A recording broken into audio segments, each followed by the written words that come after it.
গপ্পযুদু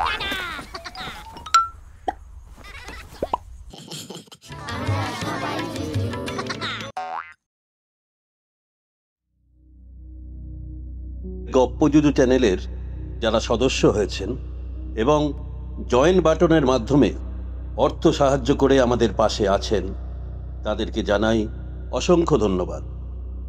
গপ্পযুজুর আজকের গল্প অমাবস্যা রাতের কপোতাক্ষ। লেখিকা জয়শ্রী মণ্ডল ঘড়ুই।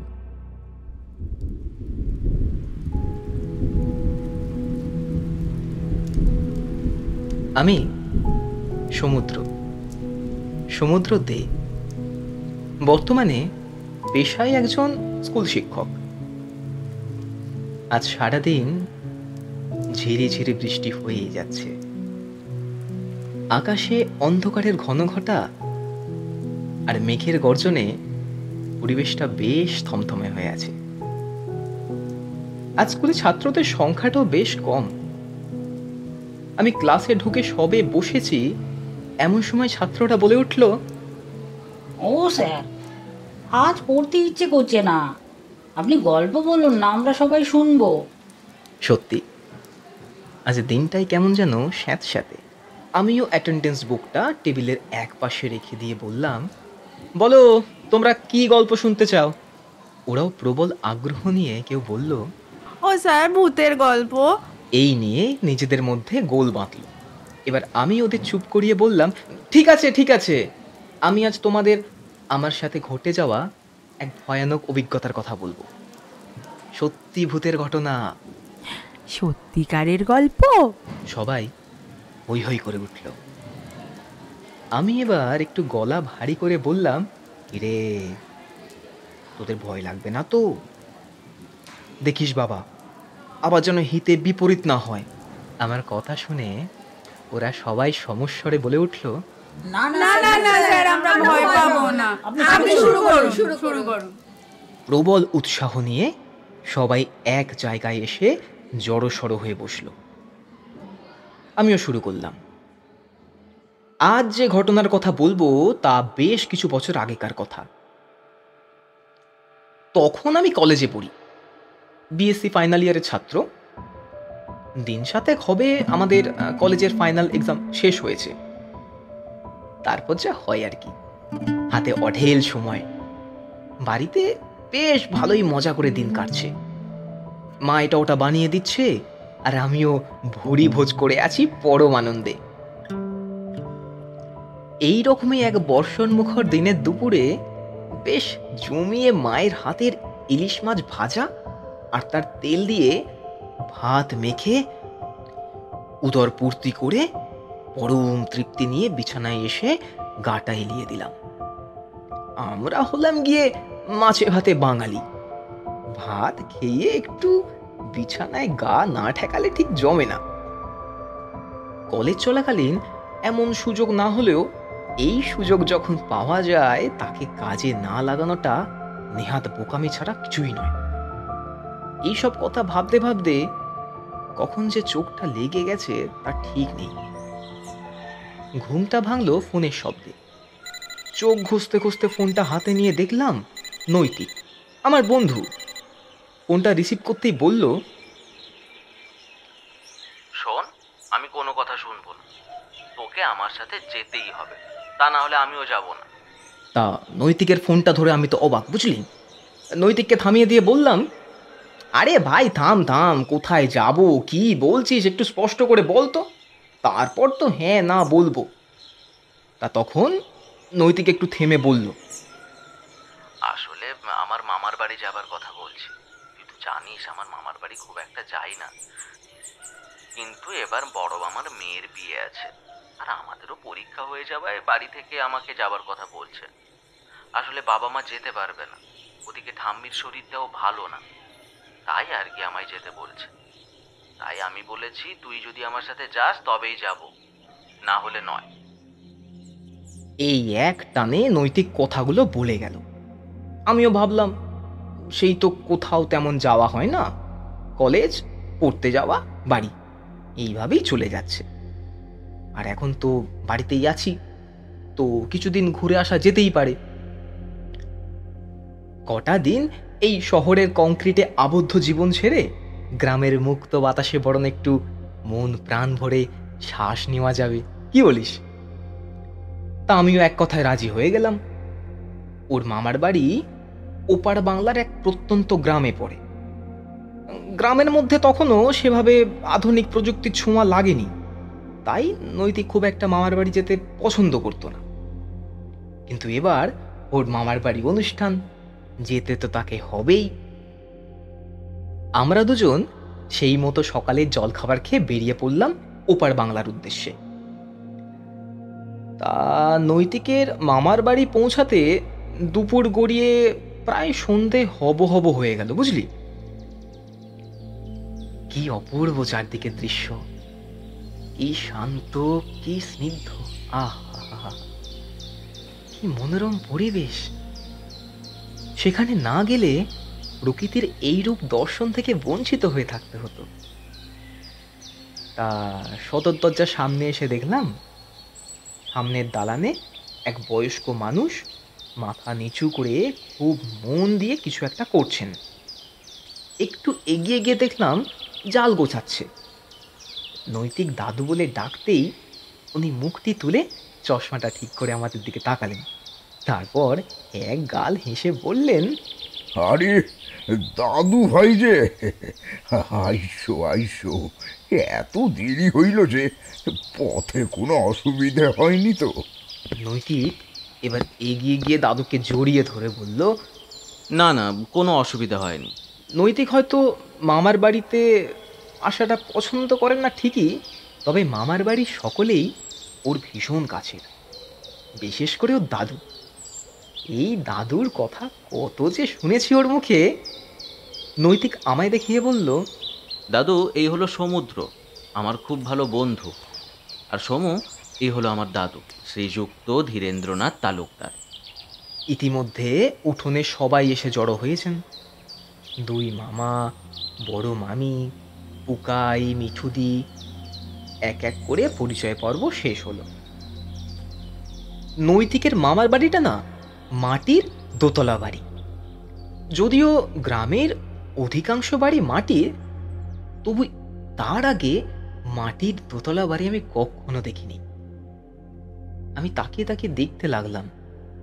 গোবর জল দিয়ে নিকানো মাটির উঠোন, ঠাকুর ঘরের সামনে এক ঝুড়ি কত রকমের কত রঙের ফুলের সাজি। উঠোনের পাশের গন্ধরাজ গাছটার ফুল সারা উঠোন জুড়ে নিজ সুবাসে ভরিয়ে তুলছে। আমাদের থাকার জন্য ওপরে ছোট মামার ঘরে ব্যবস্থা করা হয়েছে। সব মিলিয়ে মনের মধ্যে আলাদাই একটা উত্তেজনা ছিল। আমরা ব্যাগপত্র রেখে ফ্রেশ হয়ে রাতের খাওয়া দাওয়া সেরে শুতে চলে এলাম। এমনিতে সেখানে বিজলির সুবিধা ছিল না, ফলে রাত নামতো ঝুপ করে, সূর্যদেবের পশ্চিম দিকে ঢলে পড়ার প্রায় সাথে সাথে। সবাই বেশ তাড়াতাড়ি কাজ শেষ করে শুয়ে পড়ত। ফলে আবার ভোর হতেই উঠে পড়া, নেমে পড়া রোজকার কাজে। যদিও এই নতুন নিয়মে অভ্যাসবশত আমাদের একটু অসুবিধা হওয়ার কথা, তবুও এতটা পথ এসে আমাদেরও খুব ক্লান্ত লাগছিল। তাই শোয়ার সাথে সাথেই চোখটা বুজে এলো, গাঢ় ঘুমে ঢলে পড়লাম দুজনেই। পরদিন ভোর ভোর উঠে আমি আর নৈতিক একটু বাইরের দিকে গেলাম। মুক্ত বাতাস, সবুজে ঢাকা প্রান্তর, পাখির কলতানে মনটা যেন স্বাধীন পাখির মতো উঠতে লাগলো। মনে হলো ব্যস্ত জীবনের একঘেয়েমি থেকে 2 দিন এখানে কাটিয়ে যেতে পারছি, মন্দ কি? এমন সময় পিছন থেকে একটা বাজখাঁই গলা ভেসে এলো। কি ভাগ্নেরা, কেমন দেখতেছো মোদের গ্রাম? ইনি হলেন নৈতিকের ছোট মামা হরিপদ তালুকদার, সবার প্রিয় হরি মামা। বেশ প্রাণোচ্ছল প্রকৃতির মানুষ, অকৃতদার, এখনো বিয়ে করেননি। নৈতিক হেসে বলল, এই একটু হেঁটে বেড়াচ্ছি আর কি। আচ্ছা, এখানে আলাদা করে দেখার মতো কিছু আছে? অনেক কিছু দেখার মতো আছে ভাগ্নে এই গ্রামে। এই তো এই গ্রাম থেকে কিছু দূরে আছে কপোতাক্ষ নদ। আমি খুব আগ্রহ নিয়ে বললাম, আরে এই নদের নামই তো কতবার বইতে পড়েছি। কপোতাক্ষ নদ বাংলাদেশের দক্ষিণ পশ্চিমাঞ্চলের অন্যতম বড় নদ। উৎপত্তিস্থল চুয়াডাঙ্গা জেলার দর্শনার মাথাভাঙ্গা নদী থেকে। নিয়ে চলো, আমাদের খুব ভালো লাগবে। মামা একটু চুপ থেকে বললেন, আগে মোদের এই গেরাম তোমাকে দেখাই, তারপর না হয় ওই নদ দেখা আসবে খন। আর তাছাড়া সামনেই আমাবস্যা, আগে ওইটা কাটুক। হরি কাকা, ও হরি কাকা, দাদু ডাক দিয়েছে, দাদাদের লইয়া বাড়ি আইসো, মা জল খাবার লইয়া বইসা আছে এখন। কথার মাঝেই বড় মামার ছেলে পুকাই ডাক দিল। আমরা ফিরে এসে ফ্রেশ হয়ে জল খাবার খেয়ে হরি মামার সাথে বেরিয়ে পড়লাম একটু ঘুরে দেখার জন্য। এটাই প্রায় রোজকার রুটিন হয়ে গেল আমাদের। আর এই ঘোরার ফাঁকে ফাঁকে বিয়ের তোড়জোড়েও অল্প স্বল্প হাত লাগাতাম। বিয়ে বাড়ি মানেই 100 রকমের কাজ। হরি মামা কিন্তু সব কিছুর মধ্যেই আমাদের খুব সঙ্গ দিতেন।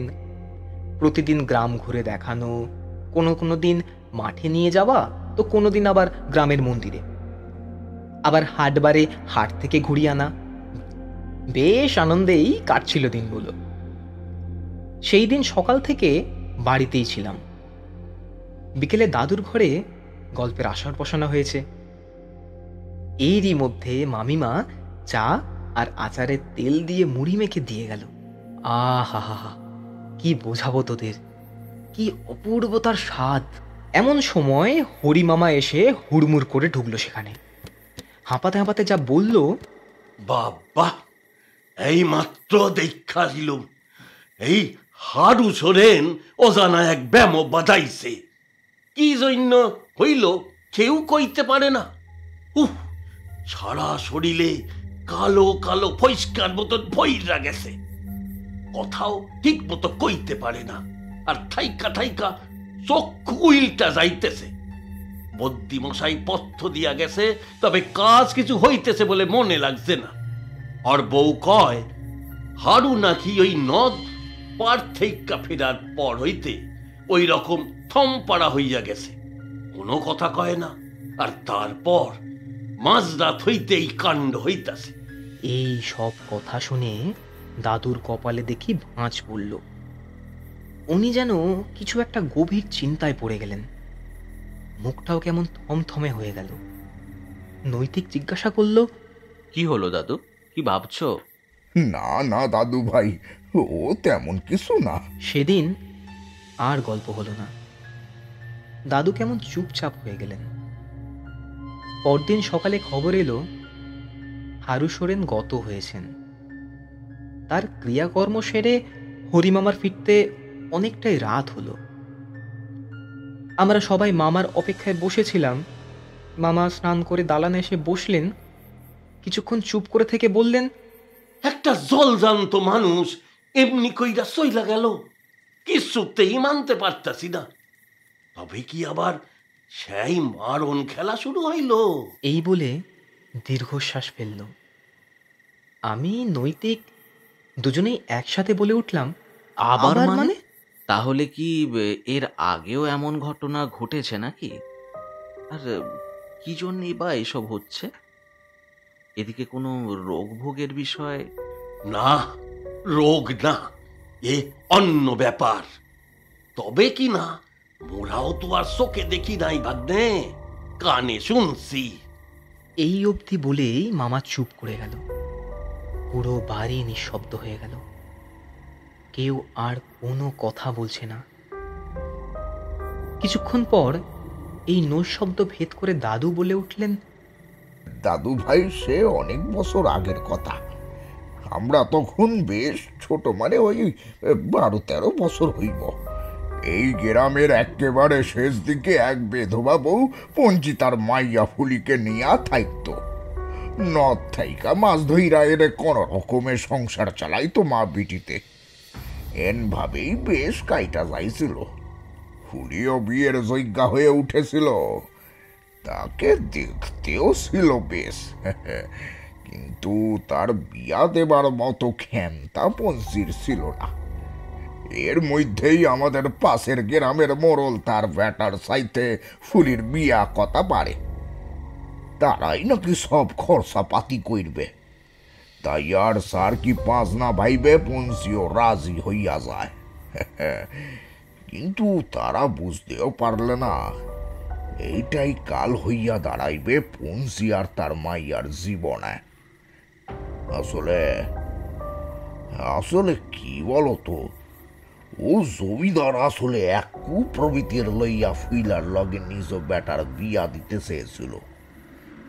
তার এন ধান্দা কেউ ধরতেই পারে নাই। আর যখন যায় না গেল তখন অনেক দেরি হইয়া গেছিল। এই বলে দাদু চুপ করে গেলেন। আমি জিজ্ঞাসা করলাম, দাদু এমন কি হয়েছিল বলো তো? আর সেই ঘটনার সাথে এই গ্রামের মানুষ মারা যাওয়ার সম্পর্কই বা কি? কিছুই তো আমরা বুঝতে পারছি না। আমার কথা শুনে দাদু একটা দীর্ঘশ্বাস ফেলে বলল, দাদু ভাই, ভোর হইল বলে আর আজ বাদে কাল বাড়িতে বিয়া, অনেক কাম পইরা আছে। এইসব কথা পরে হইবেক্ষণ।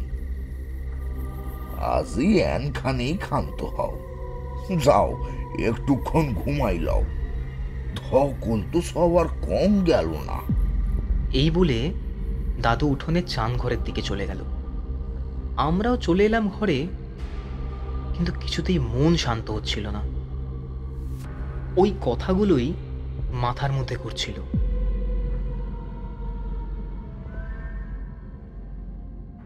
সকালে আলো এসে ঘরে পড়তেই উঠে পড়লাম।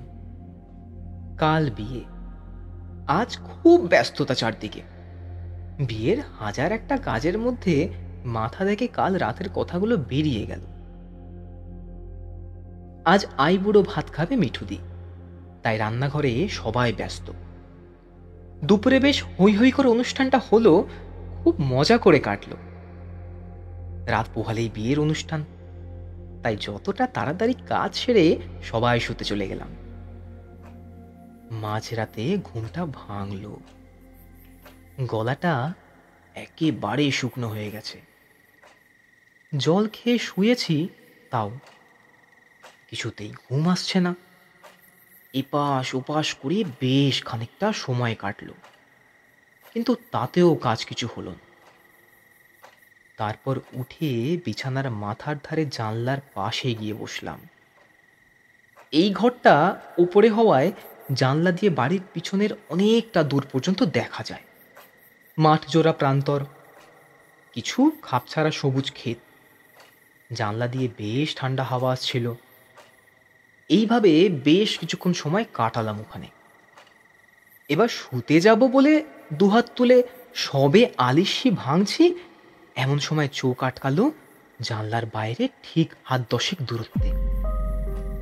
একটা মেয়ে, ওই বয়স 17 কি 18 হবে, পরনে একটা লাল টকটকে শাড়ি, কুচিটা হাঁটু থেকে এক বিগত পর্যন্ত নিচে নামানো, কোমরে আঁচলটা বেশ পরিপাটি করে গোঁজা, আর পায়ে তার মোটা একটা তোড়া।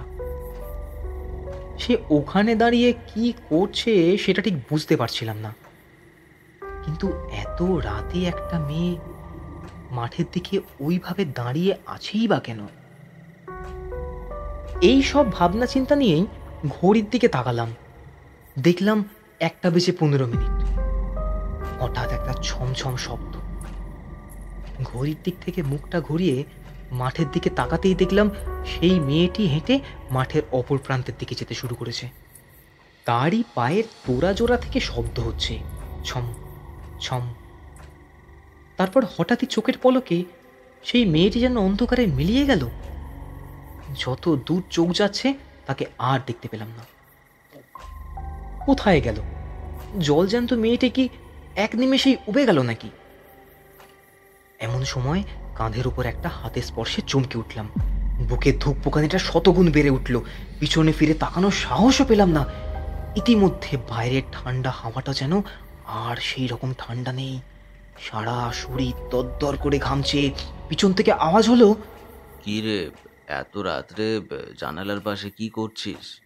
ঘুমাসনি? এতক্ষণ যে দমটা চেপেছিলাম সেটা এবার ছেড়ে পিছন ঘুরে বললাম, ও তুই বলবি তো যা ভয় পেয়েছিলাম। নৈতিক আমার একটু ব্যঙ্গ করেই বলে উঠল, কেন, তুই কি ভূত ভেবেছিলি? বলেই হেসে উঠল। আমি আবার একটু নিজেকে সামলে নিয়ে বললাম, তোর যত আজে বাজে কথা, দূর, চল ঘুমাবি, চ, কালকে অনেক কাজ আছে। দুজনে বিছানায় শুয়ে পড়লাম। যা দেখলাম তা এখনই নৈতিককে বলা যাবে না, কারণ এক তো আমি নিজেই কিছু বুঝতে পারলাম না, নৈতিক শুনলে নিশ্চয়ই হেসে উড়িয়ে দেবে। আর তাছাড়া যদি নাও হয়, কাল বাড়িতে অনুষ্ঠান, এইসব বলে ওর মধ্যে চিন্তা ঢুকে লাভ নেই। যা হবে বিয়ের পর্ব মিটে যাক, তারপর। এই সব কথা চিন্তা করতে করতে কখন ঘুমিয়ে গেছি মনে নেই। ঘুম ভাঙলো ছোট মামার ডাকে। ভাগ্নেরা, উইঠা পড়ো, ভোর হইয়া গেছে গিয়া, দধি মঙ্গল হই বসে, উইঠা পড়ো, উইঠা পড়ো। অগত্যা দুজনে উঠে হাত মুখ ধুয়ে ফ্রেশ হয়ে নিচে চলে এলাম। এই ভোরবেলায় গ্রামের সব মহিলারা এসে গেছেন। বিয়ে বাড়িতে নানা নিয়ম ও কাজের মধ্যে দিয়ে কখন যে সময় কেটে যেতে লাগলো তা বোঝাই গেল না। আর কাজের মধ্যে রাতের ঘটনার কথাও যেন আর মনে ছিল না। সে যাই হোক, ভালোই ভালোই বিয়ের অনুষ্ঠান মিটে গেল। আজ সবাই বাসর জাগবে। কাল সকালে মিঠুদির বিদায়। শেষ পাতে খাওয়া দাওয়া সেরে হাত মুখ ধুতে যাব, এমন সময় হরিমামা এসে বলল, না, আজ অনেক খাটনি হইয়াছে গো তোমাগো, বাসর না জায়গা, বরং ঘরে গিয়া শুইয়া পড়ো। সত্যি খুব ক্লান্ত লাগছিল। দেখলাম এই এত রাতে খাওয়া দাওয়া করার পর আর বসে থাকা যাবে না। তার উপর চোখটাও কেমন ঘুমে ভার হয়ে আসছে। তাই নৈতিককে বললাম, ভাই আমি চললাম শুতে, তুই কি করবি? কি করব মানে, আর পারছি না রে ভাই, বিছানা এবার ডাকছে আমাকে। নিচের দালানে বাসর ঘর বসেছে, সেখান থেকে বেশ জোরেই হই হুল্লোড়ের শব্দ ভেসে আসছে। আমরা জামা কাপড় বদলে শুয়ে পড়লাম। যদিও রাত বেশি নেই, ভোরের আলো ফুটল বলে। সারাদিনের ক্লান্তিতে বেশ অঘরে ঘুমালাম। যখন ঘুম ভাঙল ঘড়িতে তখন 8:10। তাড়াতাড়ি করে উঠে নৈতিককে ডাকতে গেলাম, এই ওঠ, দেখ কটা বাজে, তাড়াতাড়ি ওঠ। আজ হরিমামা আমাদের ডাকলো না কেন বলতো? নৈতিক আড়মোড়া ভাঙতে ভাঙতে বলল, আরে কাল আমরা অনেক রাত করে শুয়েছি তো, তাই হয়তো ডাকেনি। চল চল চল, তাড়াতাড়ি ফ্রেশ হয়ে নি, আজ মিঠুতি শ্বশুর বাড়ি যাবে, অনেক কর্মকাণ্ড, চপ ওঠ ওঠ। ফ্রেশ হয়ে এসে দেখি পরিবেশ কেমন যেন থমথমে হয়ে আছে। মামিমা রান্নাঘরে জল খাবার বানাতে ব্যস্ত, মিঠুদিও কেমন যেন মুখ কালো করে বসে আছে। আর গ্রামের লোকজন বলতে তেমন কেউ নেই, শুধু স্ত্রী আচার করার জন্য জনা পাঁচেক বউ এসেছে। তাদের মুখেও যেন কেমন একটা ভয়ের ছাপ ফুটে আছে। সবাই খুব তাড়ার মধ্যে আছে, কোনোভাবে যেন দিদির বিয়ের অনুষ্ঠানটা সেরে ফেলার চেষ্টা করছে। হরিমামার মুখটাও দেখলাম কেমন শুকনো হয়ে আছে। আমি আর নৈতিক হরিমামার দিকে এগিয়ে গেলাম। আচ্ছা, কি হয়েছে বলো তো? তোমরা সবাই এত চুপ করে কেন আছো? আর এত তাড়াতাড়ি বা করছো কেন? কি হয়েছে একটু বলবে? হরিমামা কিছুক্ষণ চুপ করে থেকে বলল, না, সেই সব কথা পয়রে কইবে কর। এখন এই নিয়ম পালা শেষ কইরা মিঠুকে শহুর ঘরে পাঠাইয়া দেই, তারপর সব কইছি। এই বলেই মামা সদর দরজা দিয়ে বাইরের দিকে বেরিয়ে গেল। মিঠুদি যাওয়ার সময় নৈতিকের হাতটা ধরে কেঁদে ফেলল। ভাই, ভাই তুই যতদিন এখানে আছিস একটু দাদুর খেয়াল রাখিস, খুব চিন্তার মধ্যে আছে মানুষটা। আজ সবাই খুব মন খারাপ করে আছে। আজ আর অন্য কোনো কথা হলো না। দিদির গল্প করতে করতে দিন শেষ হলো। আজ সবাই একটু তাড়াতাড়ি খাওয়া দাওয়া সেরে শুতে চলে গেল। এই কদিন যা খাটাখাটনি গেছে সবারই একটু বিশ্রামের প্রয়োজন। হরিমামার সাথে আমরাও চলে এলাম ঘরে। আজ অবশ্য যেন কিছুতেই ঘুম আসছে না। মাথার মধ্যে নানান চিন্তা ভিড় করে আসছে। একটু পরে উঠে বসতেই দেখলাম আমার পাশে নৈতিক ঘুমিয়ে পড়েছে, আর পাশের অন্যদিকে তক্ত বসে হরিমামা বেশ নাক ডেকে ঘুমাচ্ছে। আমি জল খেয়ে আবার শুয়ে পড়লাম। কিছু সময় পর সবে একটু চোখটা লেগেছে, এমন সময় হালকা একটা শব্দ কানে এলো। একটু ভালো করে শোনার চেষ্টা করেই বুঝতে পারলাম আগের রাতের মতো নুপুরের শব্দ, ছম ছম ছম। আমি আস্তে আস্তে উঠে জানলার ধারে গিয়ে দাঁড়ালাম। প্রথমে কাউকেই দেখতে না পেয়ে ভাবলাম তাহলে কি আমার মনের ভুল, কিন্তু এতটা কি ভুল হবে? না, আরেকটু অপেক্ষা করি। বেশ কিছুক্ষণ ওইভাবে দাঁড়িয়ে থাকার পর যখন কিছু দেখতে পেলাম না, তখন নিজেই নিজের ওপর বিরক্ত হলাম।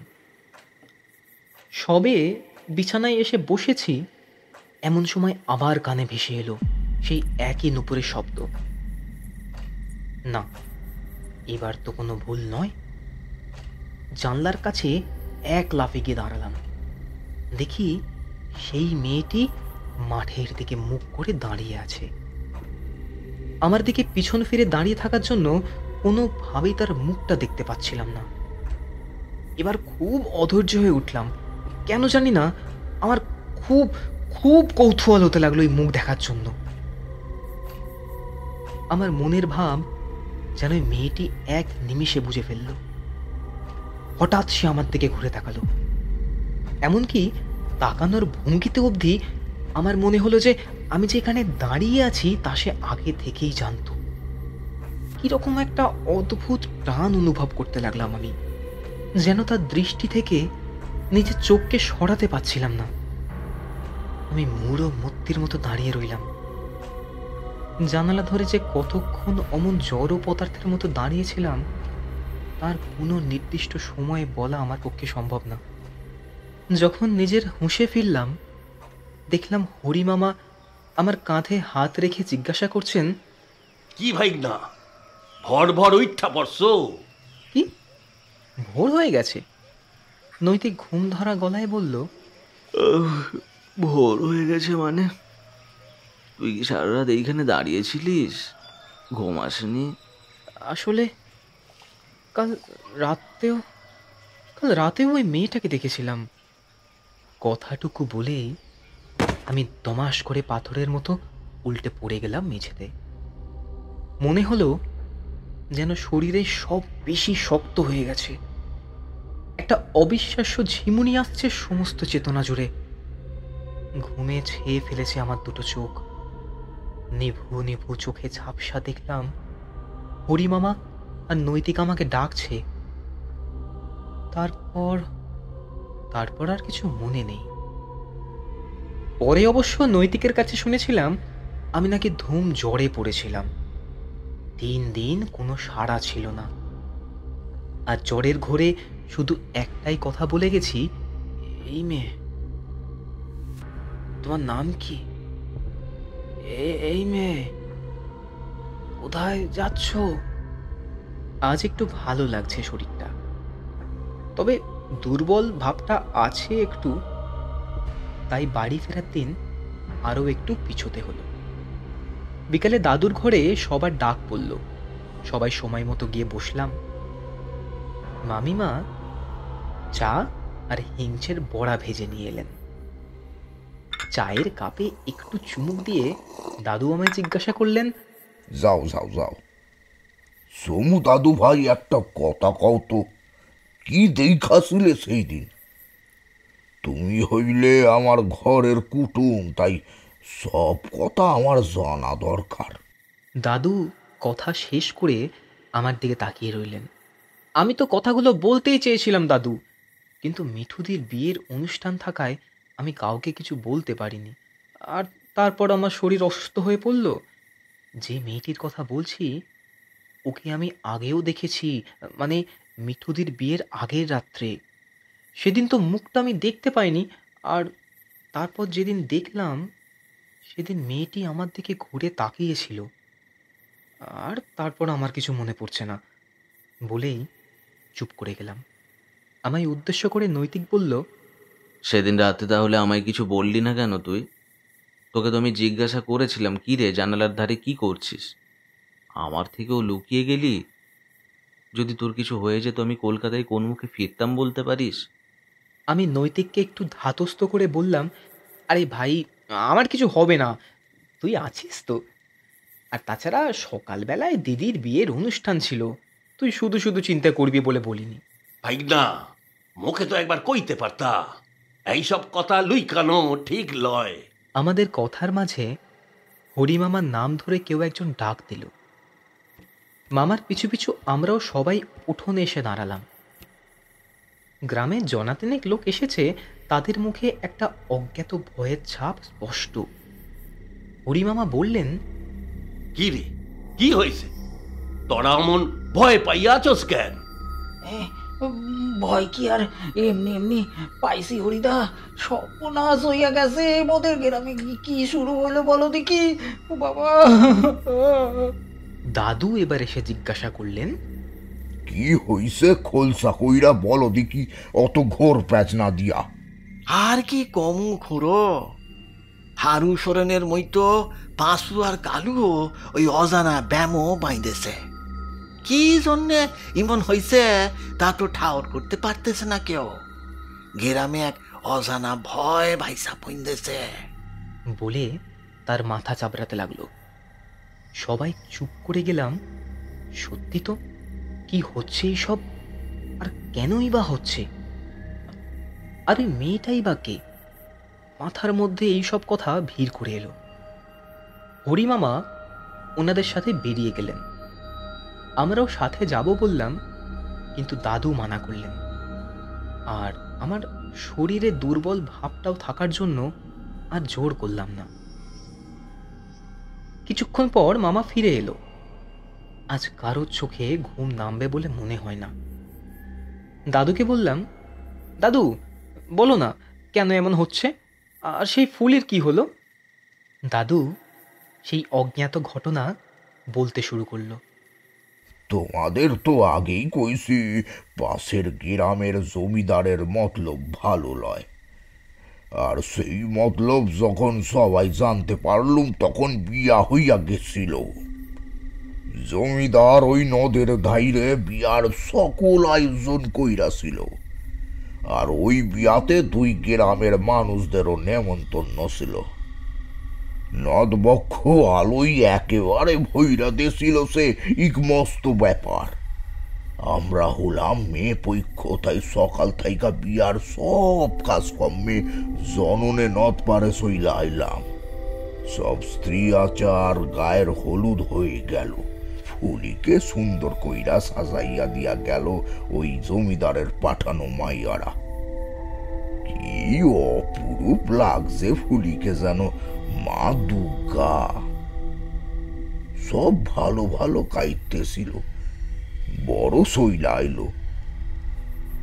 বরণ কইরা বরকে বসানো হইল, কিন্তু বরের মুখখান ফুলের জালর দিয়া ঢাকা।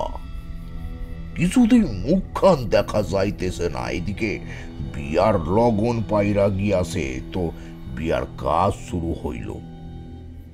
সময় হইতো ফুলিকে বিয়ার মণ্ডপে নিয়ে আইসা হইল, কিন্তু হঠাৎ করে কিভাবে যেন বরের মুখের উপর থাইকা ফুলের জালট খান খুইলা গেল। এ কি, এ তো জমিদারের বেটা লয়, এ তো জমিদারের চামচা নেপো, যে কিনা দিন রাত মদ খাইয়া পইরা থাকে। ফুলি নেপোকে দেখা বিয়ার পিড়ি থাইকা উইঠা পইরে সে কইছে, এই বিয়া কিছুতেই করবনি, কিছুতেই নয়। কিন্তু জমিদার কি সাইবার লোক, সে গালে একখান পান ঢুইকা শিবাতে শিবাতে কইল, দেখ ফুলি, এই বিয়া তোকে তো করতেই হইব। ইতো টাকা খরচা তো আর এমনি এমনি করিলাই, হ্যাঁ? এখন যখন সবকিছু জানিয়াই গেছস, তাইলে বাকি কথাগুলানো শুনেল ভাইলো কইরা, হ্যাঁ? মোর ঘর তোতেই থাকবি আর ওই ঘরের সব কাজ কইরা দিবি। মানে ওই রান্না করা, বাসন মাজা, ঘর দোর মোছা, গোছানো, আর আর ওই গরুর খামারের সব কাম কইতে হইবে। মোট কথা বাড়ির কাজের মাইয়া যা কইরা থাইকে আর কি, হ্যাঁ? বলিয়া পানের থুক ফেইলা এক বাঁকা হাসি হাসতে থাইকে। এরই মধ্য পঞ্চি আইসা আড়াল থাইকা জমিদারের সব কথা শুইনে চোখের জল মুছতে মুছতে সামনে আইসা জমিদারকে কইল, আপনি যে কহেছিলেন আপনার বেটার লগে মোর ফুলির বিয়া দিবেন, আরে আরে এখন এসব কি কইছেন? এই নেপোর লগে মুই ফুলির বিয়া দিমু না। গ্রামের লোকজনও পঞ্চির এই মতে সায় দিয়াছিল। গ্রামের মানুষজন সহ পঞ্চির ফুলির হাত ধইরা বিয়ার মণ্ডপ হইতে উঠিয়া নিয়া সইলা যাইতে চাইল, কিন্তু ওই জমিদারের লাঠিয়ালরা আইটকা দিল সকলেরে। জমিদার রাগিয়া কইল, মাইয়া মানুষের শখ কত, হ্যাঁ? মোর বেটার লগে ওর বিটির বিয়া দিবে, সিরা কাঁথায় শুইয়া চাঁদ ধরার স্বপন দেখস, হ্যাঁ? এই নেপর অনেকদিন ধইরা তোর বেটির উপর নজর ছিল, আর এত যে খরচা করলুম তা তো ওই ফুলিরে গায়ে গতরে খাইটা শোধ করতে হবে নাকি? অনেক হইছে, চল বিয়ার পিড়িতে চল, গিয়া বইস, সময় নাই বেশি। এরপর গ্রামের মানুষদের সঙ্গে ওই জমিদারের লাঠিয়ালদের গোল বাঁধল। অনেকের মাইথা ফাইটল। মেয়ে সেলা কোনো জ্ঞান না কইরা লাঠি চালাইতে লাগিল। গ্রামের মানুষ ভয়ে যেদিক পারল পলাই গেল। ফুলিরে টাইনা হিজড়া বিয়ার পিড়িতে বসাইল। তাও ফুলি পালানোর চেষ্টা করাইতে ওর শরীরে জ্বলন্ত কাঠের সাইকা দিতে থাকল। পঞ্চির মাথা ফাইটে গল গল কইরা রক্ত জইরে পড়ছে। সে জমিদারের পা দুখান জইরা কইল, সাইরা দেন মোর ফুলিরে, ওরে আর কষ্ট দিয়েন না, আর কষ্ট দিয়েন না। ফুলি পেরায় নিস্তেজ হইয়া পইরাছে। ওই অবস্থাতেই নেপো ফুলিরে বিয়া করিল। সেই দিন সারা রাত ধইরা ফুলির ওপর পিশাচের মইতো অত্যাচার চইল ওই জমিদারের আদেশে। জমিদারের বেটা নেপো কেউ বাদ যায়নি। সেই দিন পঞ্চি নদবক্ষে বইছে, শুধু মাথা চাপড়েছে আর চোখের জল ফেলিয়াছে। পরদিন সকালে ফুলিরে ওই নদবক্ষে রাইখে জমিদারের লোকজন নিজের গ্রামে ফিরে যায়। ফুলির গা ঢুলিতে ভইরা গেছে, আর গত রাতের অত্যাচারে মাইয়াটা মোড়ো মোড়ো হইয়া গেছে। ফুলি কোন রকমে পরনের শাড়িখান বুকে জইরা ওই নদের জলে ঝাঁপ দেয়, আর ঝাঁপ দেওয়ার আগে কইয়া যায়, মুই ফিরা আইব, কাউরে সারবনি। ফুলি যেখানে ঝাঁপ দিয়াছিল, দুদিন পর তার থাইকা কিছুটা তপাতে ওর দেহ খান পাওয়া যায়। পঞ্চি সেই দিন পর থাইকাই কেমন জানি পাগল পাগল হইয়া পইরাছিল, আর ফুলির মরদেহ দেখা নিজেরে আর ঠিক রাখতে পারলেন গো। গলায় দড়ি দিয়া জুইলা পড়ল। এই ঘটনার পুরো গ্রাম যেন নিস্তব্ধ হইয়া পড়িল। ফুলির সাথে হইয়া ওই অঘটনের অনেকগুলা দিন কাইটা গেল। হয়তো সকলে তার কথা ভুলিতে বসিয়াছিল, কিন্তু ফুলি যে তার সাইতে হইয়া অন্যায়ের কথা ভুলে নেয়। সে যে প্রতি অমাবস্যায় ফিরে আইছে ওই নদবক্ষে। অমনি একদিন অমাবস্যার রাতে ওই জমিদারের বেটা আর নেপোর মরদেহ পাওয়া যায়। লোক মুখে শোনা যায় ওই দিন দুজনে নেশার ঘোরে কোনো এক অল্প বয়সী মাইয়ার পিছু নিয়া ওই নদের পারে আইসাছিল। তারপর সব শেষ হইয়া যায়। আর ওই মাইয়া যে ফুলি সারা কেউ লয় তা বুঝতে কারোর বাকি নাই, কারণ ওদের দুজনার শরীরেও সেই একই ভাইবে ফোসকায় ভইরা ছিল, যেমনটি ফুলির শরীরে ওরা করিয়াছিল। বেটার মরণে জমিদার যেন পাগল হইয়া পড়িল, তেমনি ফুলির উপর খুব ওগরাতে লাগলো। এর কিছুদিন পর জমিদারের ঘর থেকে জমিদারের দেহ উদ্ধার হয়। কাজের লোকটা সকালে গিয়া ডাকাডাকি কইরাও যখন সারা পায়নি, তখন গ্রামের কিছু লোক নিয়া গিয়া দরজা ভাঙিয়া দেখে জমিদার মইরা পড়ে আছে। কিছু দেখা খুব ভয় পাইয়াছিল, মনে হয় চোখ দুটি যেন ঠিকরাইয়া বেরিয়ে আসার জোগাড়, আর নাক মুখ দিয়া রক্ত বেরিয়ে শুকাই গিয়েছিল। সে এক ভয়াল মূর্তি। যারা তারে দেখাছিল তাদের ঘুম উইরা গেছিল, তাদের মধ্যে আমিও ছিলাম। এরপরও গ্রামের কিছু মানুষের সাথেও এমনটি হইয়াছিল। বেশ কিছুজন ফুলির কবলে পইরা পান দেয়। তারপর একদিনক্ষণ দেখিয়া গ্রামের সকলে পুজোর আয়োজন কইরা এই গ্রামের সীমানা বান্ধাই দিল। তারপর থেকে তেমন কিছু আর হয় নাই। তবে এমনি সময় ওই নদ পাড়ে গেলেও রাত্রি আর অমাবস্যায় ওই নদের পাড়ে গ্রামের কেউ যায় না। এখনো প্রতি অমাবস্যায় ওই নদ পাড় বিয়ার মণ্ডপের আদলে সাইজা ওঠে। তবে আবার কেন এই মরণ খেলা শুরু হইল তা ঠিক ঠাউর করতে পারতেছি না দাদু ভাই। কি যে হইবে এই গ্রামের, আর কত পেরান যে যাইবে তা ভগবানই জানে। বলেই টানা নিঃশ্বাস ফেললেন দাদু। দাদুর কাছ থেকে ফুলির এই করুণ দুর্দশার কাহিনী শুনে আমরা সবাই তার ব্যথায় ব্যথিত হয়ে উঠলাম। নিজেকে সামলে নিয়ে বললাম, আচ্ছা দাদু, ফুলির সাথে যারা খারাপ করেছিল ও তো তাদের শাস্তি দিয়েছে, তাহলে গ্রামের মানুষদের ওপর কেন এই রাগ প্রতিহিংসা? দাদু পাশে রাখা কুঁজোটা থেকে এক গ্লাস জল গড়িয়ে এক ঢোকে খেয়ে নিয়ে মুখটা মুছতে মুছতে বললেন, আসলে দাদু ভাই সেই দিন ওই অঘটনের জন্য ফুলি গ্রামের লোকেদের দায়ী মইনে করে। জমিদারের ভয়ে সব পলাইয়া গেছিল। ওর মাটাও ওই ভাইবে সইলা গেল, তাই ও কাউরে ছাড়বে না। তাই তো ও আবার এই খেলা শুরু কইরাছে। দাদু ভাই, তোমরা রাতের বেলা আর জানলা খুলে রেখো না, আর কারোরে না বইলা কোথাও যেওনি। যাও যাও, ভোর হইয়া গেছে, এবার একটু চোখে মুখে জল দিয়া লও। দাদু, আর একটা প্রশ্ন আছে। নৈতিক বলে উঠল। দাদু প্রশ্ন করতে সম্মতি জানালেন ঘাড় নেড়ে। তারপর নৈতিক বলল, আচ্ছা, এই সব থেকে কি বাঁচার উপায় নেই? মানে ফুলিকে শান্ত করার জন্য কিছু উপায় কি নেই? দাদু ভাই, বাধা বিপদ যেমন থাইকে ঠিক তেমনই তারে কাইটানোর উপায়ও থাইকে, কিন্তু সেটা তো আর সবাই জানে না। ওসব কথা বাদ দাও,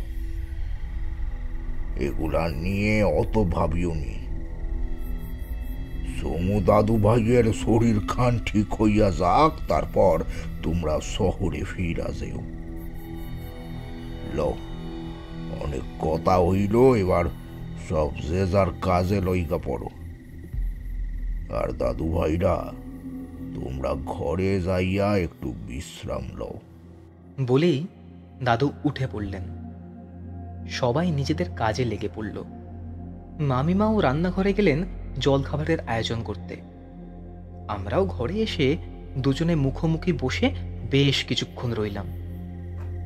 তারপর নৈতিক কোলে একটা বালিশ তুলে নিয়ে বলল, দাদু আমায় এখানে আসার জন্য বা থাকার জন্য কত জোর করে।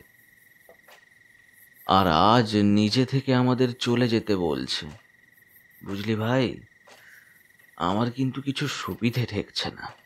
হ্যাঁ রে ভাই, এই গ্রামের মানুষের সামনে খুব বিপদ। আমরা যদি কিছু করতে পারতাম এনাদের জন্য তাহলে খুব খুশি হতাম বলেই চোখটা বন্ধ করে বালিশে হেলান দিয়ে বসলাম। তারপর নৈতিক লাফিয়ে উঠে বলল, পেয়েছি। আমিও ধরপড়িয়ে উঠে বললাম, কি পেয়েছিস কি? নৈতিক বলল, রঞ্জন স্যার। আমি একটু অবাক হয়ে ভাবার চেষ্টা করলাম, রঞ্জন স্যার? নৈতিক একটু বিরক্তি নিয়ে বলল, আরে তোর রঞ্জন স্যারের কথা মনে নেই? ফার্স্ট ইয়ারে গেস্ট লেকচারার হয়ে এসেছিলেন। আমার সব মনে পড়ে গেল। ও হ্যাঁ হ্যাঁ, মনে পড়েছে। আসলে এই পরিস্থিতিতে যেন অন্য কোনো কিছুই মাথায় আসছে না। রঞ্জন স্যার আমাদের কলেজে কিছুদিনের জন্য এসেছিলেন। আসলে প্যারানর্মাল অ্যাক্টিভিটির ওপর ওনার বেশ ভালো মতো দখল আছে। ওনার কাছ থেকে কত এমন ঘটনা শুনেছি। এই পরিস্থিতিতে ওনার মুখটা যেন আমাদের মনে এক আশার আলো ফোটালো। কিন্তু ওনার সাথে কিভাবে যোগাযোগ করবি? আর তাছাড়া উনি কোথায় আছে এখন তাও তো জানি না। কথা শেষ করে নৈতিকের দিকে তাকিয়ে রইলাম।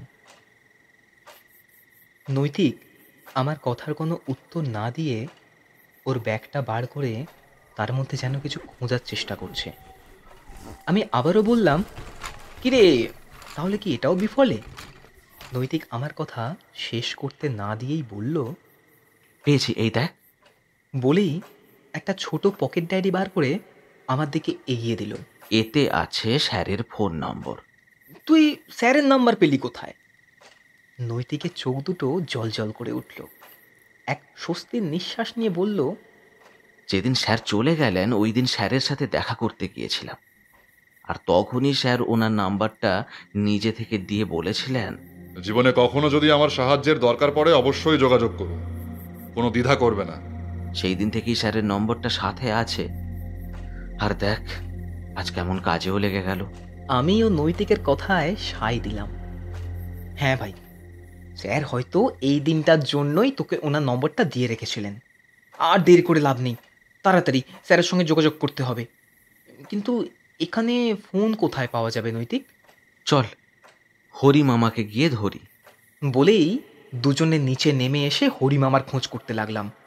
পুকাই এসে বলল, কাকা তো ওই বটতলার ঠাকুর দালানে বৈশা আছে, কুমড়া আনতে গিয়া দেখে আইলাম। পুকাই, আমাদের একটু হরি মামার কাছে নিয়ে যাবে? খুব দরকার ছিল।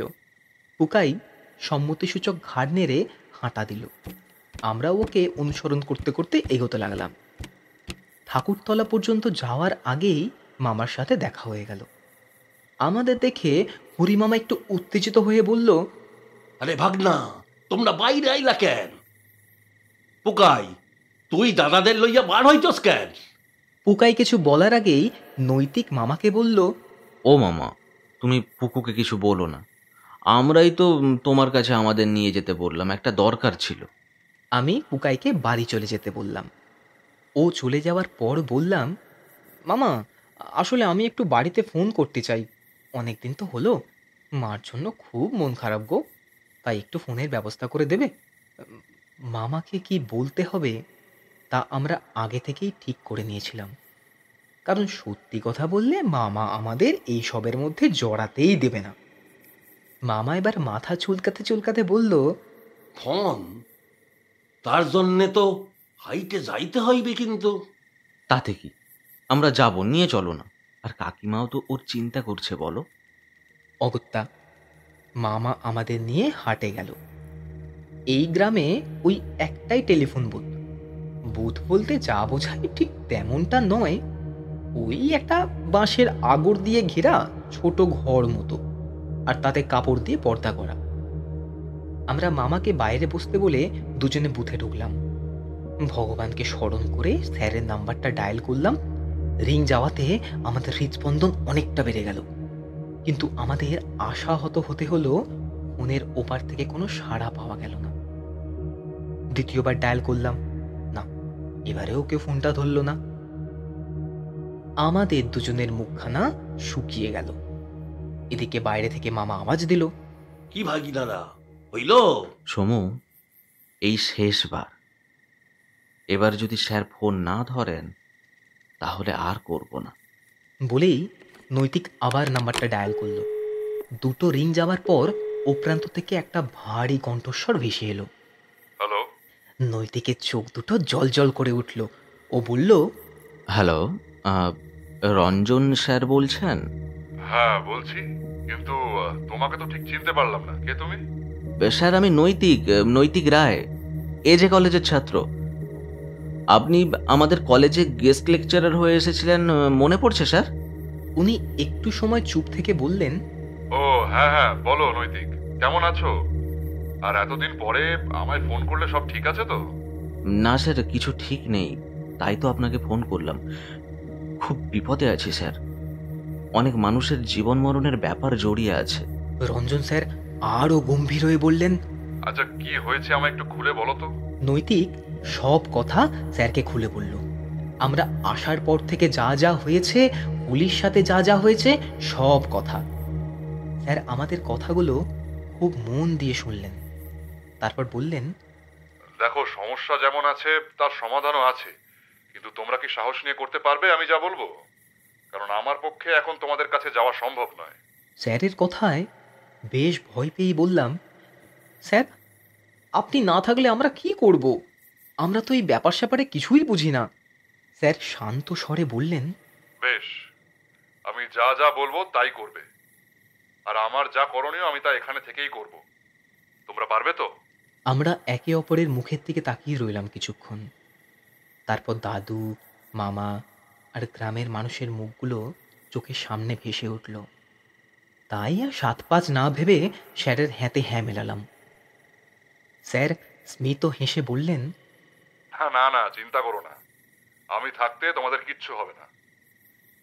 এবার শোনো আমার কথা, কি কি করতে হবে তোমাদের। বলে আমাদের সব কিছু বুঝিয়ে বলে দিলেন। আর সব কিছু ওনার কথা মতো হয়ে গেলে ফোন করে জানিয়ে দেবো বললাম। কারণ এই ফোনে স্যার ফোন করলে আমাদের পাবেন না, তাই কাজ হয়ে গেলে আমরাই ফোন করব বলে ফোনটা রেখে দিলাম। ফোনটা রেখে নৈতিক বলল, হরিমামাকে সব বলতে হবে বুঝলি, না হলে এই কাজে এগোনো যাবে না সমু। আমিও বললাম, ঠিক আছে, এই তো যাবার সময় মামাকে বুঝিয়ে বলা হবে।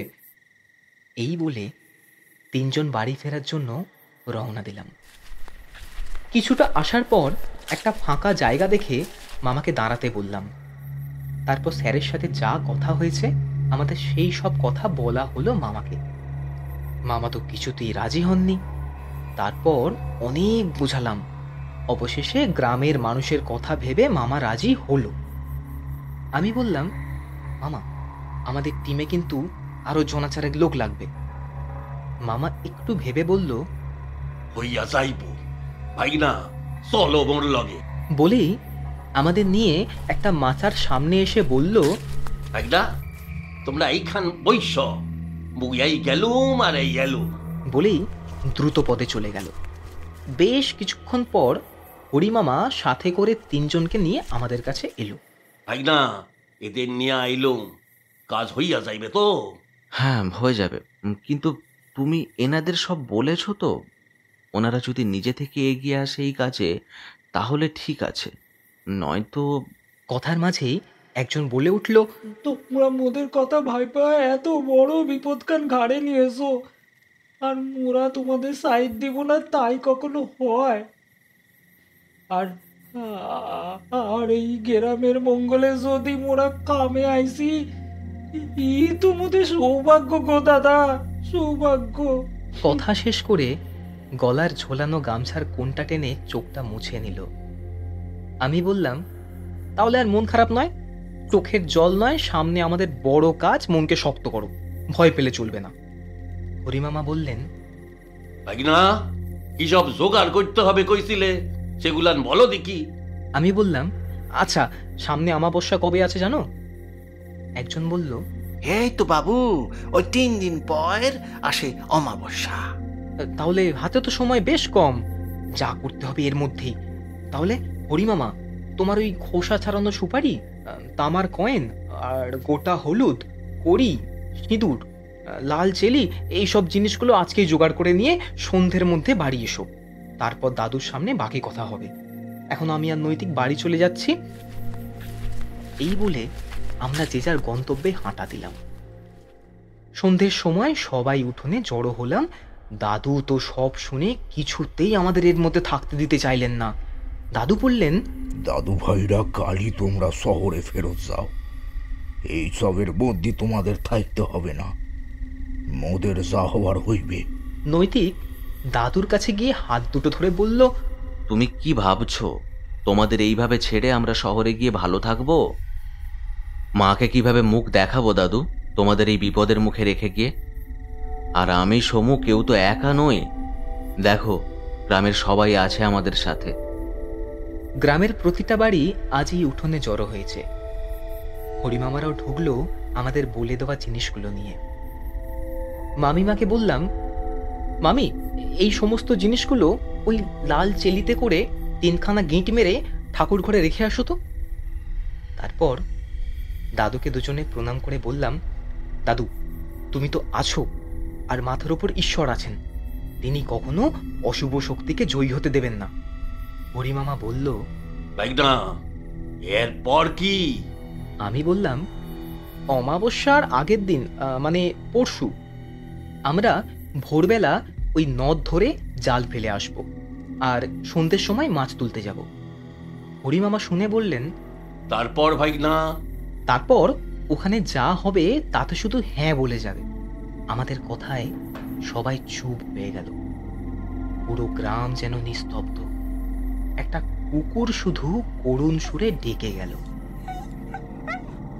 আমরা সকলকে আশ্বস্ত করে বললাম, তোমরা অমাবস্যার দিন এই গ্রামে একটা পুজোর আয়োজন করো, বাকিটা তিনিই দেখবেন। ঘড়িতে তখন 10:30। সবাই যে যার বাড়ি ফিরে গেল। আমরাও খেয়ে দিয়ে শুয়ে পড়লাম। পরদিন সকালে উঠে জল খাবার খেয়ে মামাকে নিয়ে গেলাম হাটের সেই বুথে। স্যারকে ফোন করে সব জানালাম। স্যার পরে সব কাজ বুঝিয়ে দিয়ে বললেন, যাই হয়ে যাক, কেউ কিন্তু ভুলেও কোনো কিছু খাবে না। আর হ্যাঁ, সকালে উঠে দেখবে ওর কোনো জিনিস ফেলে গেছে কিনা। যদি ফেলে যায় তাহলে জানবে সে চিরতরে বিদায় নিয়েছে। তোমরা এগিয়ে যাও, আমি এখানে তোমাদের জন্য পূজার আয়োজন করছি, যা অমাবস্যার দিন সকাল থেকেই শুরু করব। তোমাদের সাথে আজই আমার শেষ কথা, এরপর কাজ শেষ করে কথা হবে। বলেই ফোনটা কেটে দিলেন। আমরাও আটঘাট বেঁধে নিলাম। উক্ত দিনে আমরা জাল নিয়ে নদ পাড়ে গেলাম। আহা, কি অপূর্ব মনোমুগ্ধকর দৃশ্য! কিন্তু এই সৌন্দর্যই যে এক ভয়াল বিভীষিকাময় হয়ে উঠতে পারে তা ভাবলেই গা শিউরে উঠল। আমি আর নৈতিক একটু 4-5টা চোখ বুলিয়ে নিলাম। চারিধারে ছোট বড় পাথর চাই, কিছু জায়গায় বেশ ঝোপঝাড়ও আছে। তো যথাস্থানে সময় মতো জাল ফেলে সবাই ফিরে এলাম সন্ধ্যা হওয়ার অপেক্ষায়। এইদিকে সবাই মিলে কালকের পুজোর আয়োজনেও লেগে পড়লাম। পড়ন্ত বিকেলে আমরা জাল তুলতে গেলাম। সব ঠিকঠাক চলছে। মাছ গুছিয়ে যেই পিছন ঘুরেছি, সকলে দেখি 2জন লোক এসে দাঁড়িয়েছে। হরিমামা নিজেকে সামলে নিয়ে বললেন, কিছু কইবেন? তোমাকে মাছ কিনতে এলাম, যা মাইস আছে ওদের দিয়ে যাও, ভালো দাম পাইবা। আমি মামার হাত চেপে আস্তে করে বলে দিলাম, দিয়ে দাও। মামা বলল, অনেক মাইচ আছে, সব নিবেন? হ্যাঁ, মোদের বিয়া বাড়ি আসে, তাই সব নিব। আমাদের সব মাছ তাদের দিয়ে দেওয়া হলো। তারা সব মাছ নিয়ে বলল, খাল আমাকে বিয়া বাড়ি, তোমাদের সকলের নিমন্ত্রণ। কাল সন্ধে আইস, তোমাদের মাছের দাম দিয়া দেব খন। ওই ওই যে মোদের বিয়া বাড়ির মণ্ডপ। বলেই আঙুল দেখালো। আমরাও তাদের দেখানো দিকে তাকালাম। দেখলাম কি বড় বাড়ি, যেন প্রাসাদ, আর তার সামনেই মণ্ডপ। কিন্তু সকালে যখন এলাম তখন তো কিছু ছিল না। আমরা আর কিছু না বলেই ফিরে এলাম দ্রুত পদে। হরিমামা বলল, ভাইগনা, কি দেখলো? ভাবলেই গা সমসম করে উঠছে। ভয় পেলে হবে না, এবার ভয় পাওয়াতে হবে। কাল জয় আমাদেরই হবে।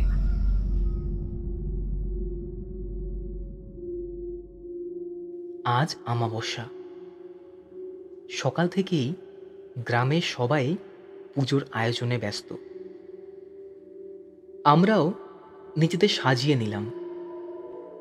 সবাই হাতে ঈশ্বরের আশীর্বাদপ্রাপ্ত দুরি সপ্তগীর দিয়ে পড়লাম, আর ঠাকুর ঘরে রাখা লাল চিলির পুটলিটাও সঙ্গে নিলাম। সাথে নিলাম পুজোর ফুল। গ্রামের সবাই আজ এই বাড়িতে উপস্থিত। আমাদের জন্য মিলিত প্রার্থনায় সবাই এক হয়েছে। সন্ধ্যা হতেই আমরা সবাই বেরিয়ে পড়লাম। গন্তব্য কপোতাক্ষ নদ। নদের ধারে যখন এলাম আমরা তো সবাই অবাক। সে কি আলো! মনে হচ্ছে এই অমাবস্যার রাতে সূর্যি মামা স্বয়ং নেমে এসেছেন এই নদবক্ষে শোভা বাড়াতে।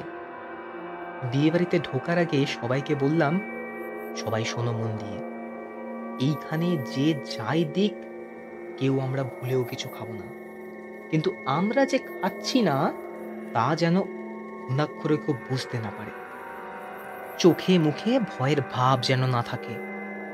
আমার কথায় সবাই সায় দিল। ধীরে ধীরে সবাই বিয়ে বাড়ির সামনে গিয়ে দাঁড়ালাম। যারা মাছ নিয়েছিল তারা এসেই আমাদের ভিতরে নিয়ে গেল। মনে হলো যেন আমাদের জন্যই অপেক্ষা করছিল। কত মানুষের ভিড়, সব নিজেদের মধ্যে ব্যস্ত। হরিমামা তাদের পিছু যেতে যেতেই বললেন, শোনেন, ওদের মাছের টেকাটা। আরে বিয়া বাড়িতে আছেন, আগে খাওন দাওয়ান করেন, তারপরে মাছের দাম নিয়ে যাবেন ক্ষণে। তারপর আমাদের একটা ঘরে নিয়ে গিয়ে বসালো। কি এলাহি আয়োজন! আমাদের সামনে রাখা টেবিলে একের পর এক নানা রাজকীয় খাবার আসতে লাগলো। আমরা একে একে সব খাবার টেবিলের নিচে লুকিয়ে ফেলতে লাগলাম। এরপর আমাদের জন্য মুখশুদ্ধির পান নিয়ে এলো, আর আমরা সেগুলো খাই কিনা দেখার জন্য দাঁড়িয়ে রইল। আমরা কোনো রকমে চোখের আড়াল করে ফেলে দিলাম, কিন্তু হরি মামার সামনে থাকায় অগত্যা মামা সেই পান নিজের জামার বুক পকেটে রেখে দিল, আর আমাদের উদ্দেশ্যে বলতে লাগলো, ভাই না, এই পানটা রাইখা দিলাম, খানিক পরে খাইবো। খাওয়া দাওয়ার পর্ব মেটার পর আমাদের অন্য একটা ঘরে নিয়ে বসাতে গেলে হরিমামা বললেন, অনেক তো হইল, এবার যার বিয়া তার লগে একবার দেখা কইরা আসি, তারপর মোদের হিসাব চুকাইয়া দিবেন। বিয়ার কোণে এই আইলো বলে ততক্ষণ এই ঘরে বৈশা বিশ্রাম করেন। বলেই চলে গেল। ঘরের সাজসজ্জা চোখ ধাঁধানো ছিল। নরম বিছানায় নরম কার্পেট, সব মিলিয়ে যেন স্বর্গ। কিন্তু এই সবে ভুললে চলবে না। আমি নৈতিককে ডেকে বললাম, ভাই, লাল চিলির পুঁটলিটা এই ঘরের দরজার উপরে শক্ত করে বেঁধে দে। মামা, আসার সময় যে ফুলগুলো নেওয়া হয়েছিল তোমরা ওই ফুলগুলো দিয়ে ঘরের চারিদিকে ছড়িয়ে গণ্ডি কেটে দাও। আমাদের হাতে কিন্তু সময় খুব কম।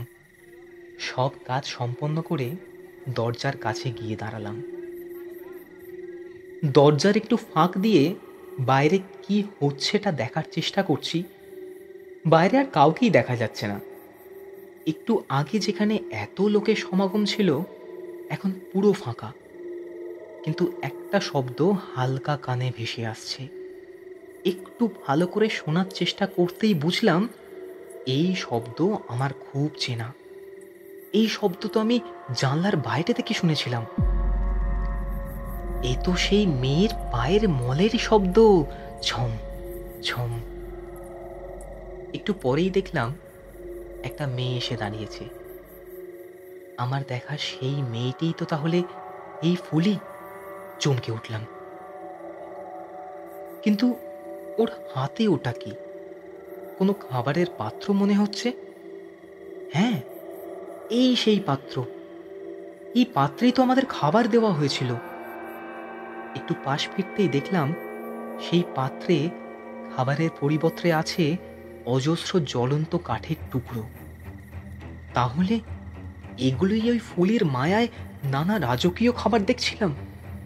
ওইগুলো যদি ভুল করে আমরা কেউ খেয়ে নিতাম, তাহলে ভাবতেই যেন আত্মা কেঁপে উঠল। পুলি এক পৈশাচিক হাসি দিয়ে বলছে, ইয়াস, খুব শান্তি লাগছে।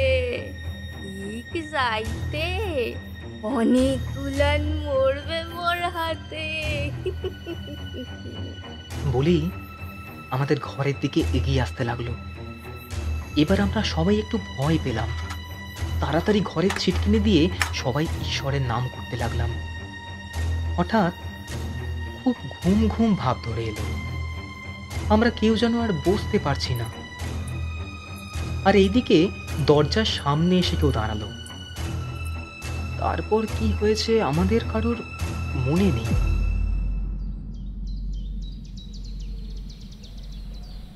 যখন আমরা সজ্ঞানে ফিরলাম, দেখলাম ভোরের আলো ফুটেছে, আর আমরা সব নদ পাড়ে শুয়ে। কোথায় সেই বিয়ের মণ্ডপ, প্রাসাদ, বিন্দু মাত্র চিহ্ন নেই। সবার মাথা বেশ ভারী হয়ে আছে। হরিমামা বলল, তাই না, কাইলকের কথা ভাইবলেই তো হার হিম হইয়া যাওয়া জোগাড়। আইসকার ভোর যে দেখতে পাইব তা তো চাইদাই দিয়াছিলাম। এবার গ্রামে ফিরা যাক, হক করে চিন্তা কইরা বইসা আছে। সবাই দাঁড়িয়ে নিজেদের পোশাকগুলো একটু ঠিকঠাক করে নিচ্ছি, এমন সময় মামা বুক পকেটে হাত দিয়ে বলল, কালকের পানটা রইয়া গেছে। আমি বললাম, মামা ওটা এখানেই ফেলে দাও। মামা পকেট থেকে পানটা বার করাতে আমাদের চোখ কপালে উঠল। কি এ তো পান নয়, কারোর কাটা জিভ আর সুপারির বদলে কয়েকটা আস্ত দাঁত দেখি গাটা গুলিয়ে উঠল সকলের। মামা পানটা ফেলেই নদে ডুব লাগালো। কি বিভৎস ভয়ঙ্কর অভিজ্ঞতা সাক্ষী হলাম আমরা। এমন সময় আমার চোখ আটকালো একটা চকচকে বস্তুর ওপর। গিয়ে হাতে তুলে নিলাম। দেখলাম পায়ের তোড়া। এ তো জানলার বাইরে ফুলের পায়ে দেখেছিলাম। তার মানে ওই গ্রাম থেকে চিরতরে বিদায় নিয়েছে। খুশিতে মনটা ভরে উঠল। গ্রামে ঢুকেই দেখলাম কেমন থমথমে অবস্থা হয়ে আছে। দূর থেকে আমাদের দেখতে পেয়েই পোকাই চিৎকার করে বলতে লাগলো, সবাই আরে সকলে বাইরে আইছে, দেখো সকলে ফিরে আইছে। চোখের পলকে পুরো গ্রাম এসে দাঁড়িয়েছে আমাদের সামনে। বোঝা গেল কেউ সারা রাত চোখের পাতা এক করেনি। ধীরে ধীরে কালু ও পাঁচু দুজনেই সুস্থ হয়ে উঠতে লাগলো। গ্রামের বুক থেকে ফুলির ভয় চিরতরে মুছে গেল। আমরাও দাদু, মামা, মামিমা, পুকাই গ্রামের সকলের কাছ থেকে বিদায় নিয়ে কলকাতার উদ্দেশ্যে বেরিয়ে পড়লাম। হরিমামা আমাদের ছাড়তে এলো। এই কদিনে ওই মানুষটা আমাদের বড্ড আপন করে নিয়েছে। তাই আসার সময় একটাও কথা বলেনি, শুধু চোখের জল মুছে গেছে। কথা শেষ করে বেশ ভাবুক হয়ে উঠল চোখ দুটো। এমন সময় কানে এলো স্কুলের ঘন্টার শব্দ। আমি নিজেকে সামলে নিয়ে বললাম, আমার অভিজ্ঞতার কথা এখানেই শেষ হলো। বলে উঠতে যাব, এমন সময় এক ছাত্র জিজ্ঞাসা করলো, আচ্ছা স্যার, আপনার ওই কলেজের স্যারের সাথে পরে যোগাযোগ করেননি? আমি বললাম, হ্যাঁ করেছিলাম, তবে ওনার সাথে কথা হয়নি। যেদিন নদ থেকে সবাই সুস্থভাবে ফিরলাম, সেদিন হাটে গিয়ে ফোন করেছিলাম সব জানাবো বলে, কিন্তু সেদিন ফোন ধরেননি। তারপর কলকাতায় ফেরার বেশ কিছুদিন পর আমি আর নৈতিক স্যারের ফোনে কল করি। সেদিন স্যারের মেয়ে ফোন রিসিভ করেন। স্যারের কথা জিজ্ঞাসা করায় আমরা জানতে পারলাম স্যার গত হয়েছেন প্রায় 3 বছর হলো। মানে আমাদের কলেজ থেকে চলে আসার কিছুদিন পরই উনি মারা যান। হ্যাঁ, তাহলে আপনারা কার সাথে কথা বলে ওই গ্রামকে বিপদমুক্ত করেছিলেন স্যার? আমি মৃদু হেসে ওদের একজনের চুলে হাত নেড়ে বেরিয়ে এলাম ক্লাসরুম থেকে। মুখে কিছু বললাম না। মনের মধ্যে এটাই চলতে লাগলো, আমাদের ভাবনা, চিন্তা, জানার বাইরেও অনেক কিছু থাকে বা ঘটে, যা সমস্ত যুক্তি, বিচার, বোধের ঊর্ধ্বে। স্যার নিজের দায়িত্ব মরণের পরও পালন করে গেলেন। চোখ দুটি অশ্রুসিক্ত হয়ে উঠল সবার দৃষ্টির আড়ালে।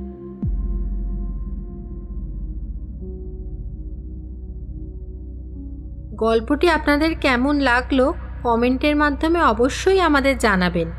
আর চ্যানেলটিকে ভালো লাগলে লাইক, শেয়ার, সাবস্ক্রাইব করে আমাদের পাশে থাকবেন। আরেকটি কথা, সাবস্ক্রাইবের পাশে থাকা বেল বাটনটিতে প্রেস করে রাখুন আমাদের নোটিফিকেশনগুলি সাথে সাথে পাওয়ার জন্য। আর একটা কথা, আপনারা আপনাদের লেখা গল্পগুলি অডিও স্টোরি রূপে শুনতে চাইলে আমাদের চ্যানেলের মেল আইডিতে পাঠাতে পারেন।